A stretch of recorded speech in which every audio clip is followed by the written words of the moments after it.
नमस्कार। तिब्बत टीवी के हिंदी प्रसारण में स्वागत है। तिब्बत टीवी के साप्ताहिक हिंदी समाचार में हम दर्शकों को परम पावन दलाई लामा, वर्तमान तिब्बत के परिस्थिति, निर्वासन में तिब्बत तथा विश्वव्यापी तिब्बती आंदोलन के संदर्भ में जानकारी प्रस्तुत करते हैं। आपके साथ मैं हूं तेंजिन पेलजोर। आगे देखिए इस सप्ताह के प्रमुख खबर।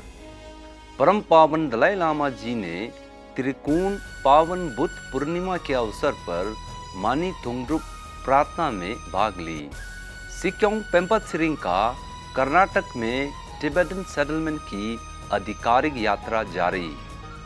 निर्वासित तिब्बती संसद के अध्यक्ष खेम्पो सोनम तेम्पेल ने फुटिला करपोचे को दोबारा प्रांतीय सांसद चुने जाने पर बधाई दी। ब्रसल्स तथा मॉस्को तिब्बत कार्यालय के प्रतिनिधि ने परम पावन दलाई लामा जी के जन्म दिवस समारोह में भाग ली। तिब्बत कार्यालय के प्रतिनिधियों द्वारा तिब्बत मुद्दे के प्रति अधिक समर्थन जुटाने हेतु जागरूकता अभियान। अब सुनिए समाचार विस्तार से।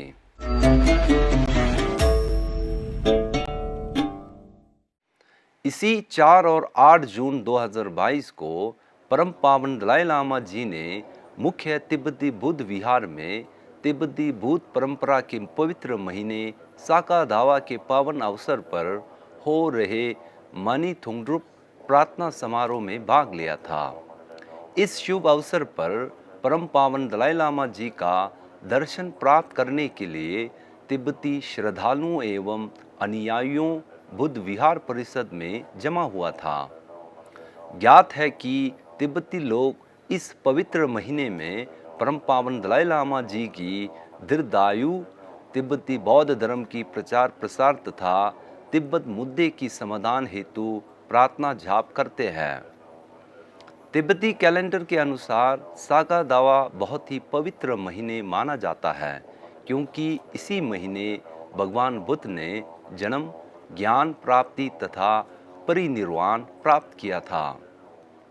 साथ ही परम पावन दलाई लामा जी ने निर्वासित तिब्बती संसद के अध्यक्ष खेम्पो सोनम तेम्पेल और उप अध्यक्ष डोल्मा त्सिरिंग को अपने आवास पर दर्शन दिया था। इस अवसर पर अध्यक्ष सोनम तेम्पेल ने परम पावन दलाई लामा जी को तिब्बती संसद के योजनाओं तथा संकल्पों के बारे में जानकारी दी। केंद्रीय तिब्बती प्रशासन के सिक्योंग पेम्पा त्सिरिंग का कर्नाटक स्थित विभिन्न टिबेटन सेटलमेंट का आधिकारिक यात्रा जारी है। इस 15 दिनों की यात्रा में उन्होंने पिछले हफ्ते बेंगलुरु, बाइलाकुप्पे तथा हुंगसुर में रह रहे सभी वर्गों के तिब्बतियों से मुलाकात कर संबोधित किया था। इस सप्ताह वह कोलेगल तथा मोन्गो टिबेटन सेटलमेंट का यात्रा कर रहे हैं। सिक्योंग का टिबेटन सेटलमेंट पहुंचने पर तिब्बती कल्याण अधिकारी के नेतृत्व में विभिन्न संगठनों तथा संस्थाओं के प्रतिनिधियों, विशेषकर तिब्बती जनता ने हर्ष उल्लास के साथ स्वागत की।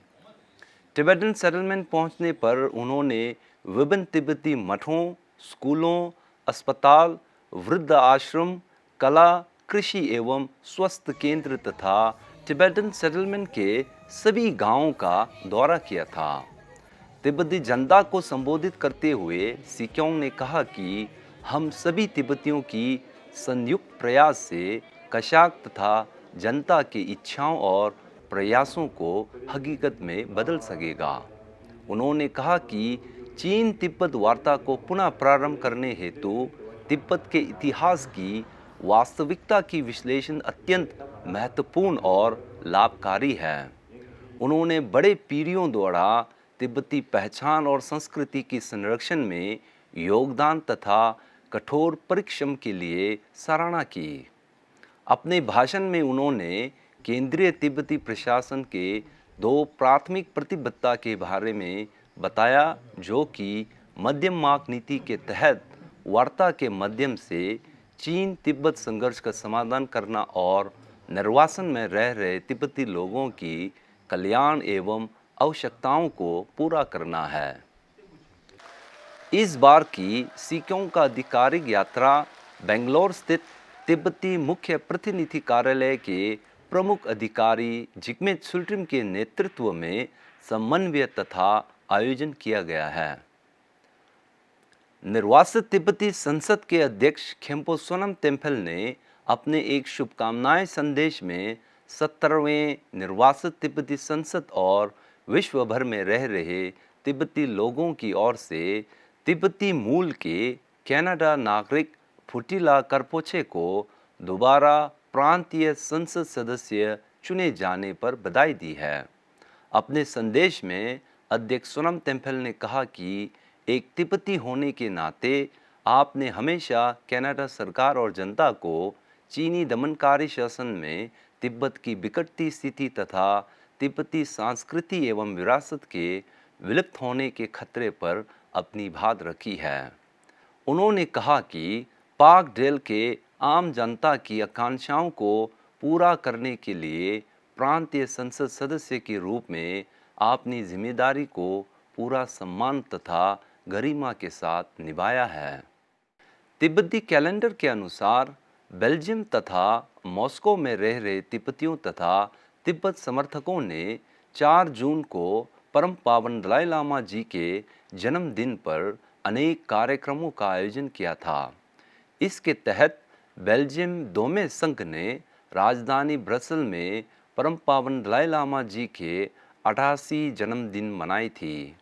इस अवसर पर मुख्य अतिथि तिब्बत कार्यालय के प्रतिनिधि रिंगजिन छोटन ने तिब्बतियों से परम पावन दलाई लामा जी के योगदान को मन में रखते हुए चीन तिब्बत संघर्ष में एकजुट होकर कार्य करने की आग्रह की।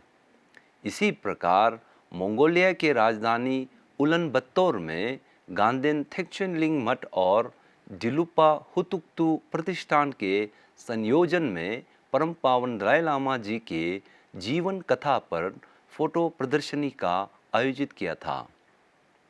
इस अवसर पर मॉस्को तिब्बत कार्यालय के प्रतिनिधि टेलो टुल्गु रिम्पुचे ने प्रतिभागियों को परम पावन दलाई लामा जी के जीवन की 4 प्रमुख प्रतिबद्धताओं पर जानकारी साझा की।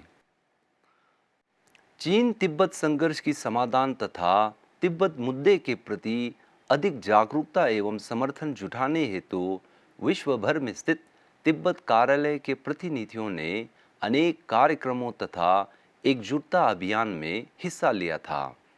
इसमें विशेष रूप से जापान तिब्बत कार्यालय के प्रतिनिधि डॉक्टर त्सेवांग ग्याल्पो आर्या ने टिएनएनमेन स्क्वायर नरसंहार के प्रति श्रद्धांजलि समारोह की पैनल चर्चा में मुख्य वक्ता के तौर पर भाग लिया था।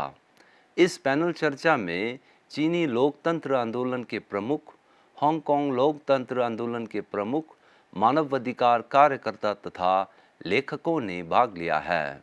अपने भाषण में प्रतिनिधि आर्या ने चीनी भाइयों एवं बहनों द्वारा चीन में लोकतंत्र एवं आज़ादी की लड़ाई में तिब्बती लोगों के एकजुटता प्रकट की।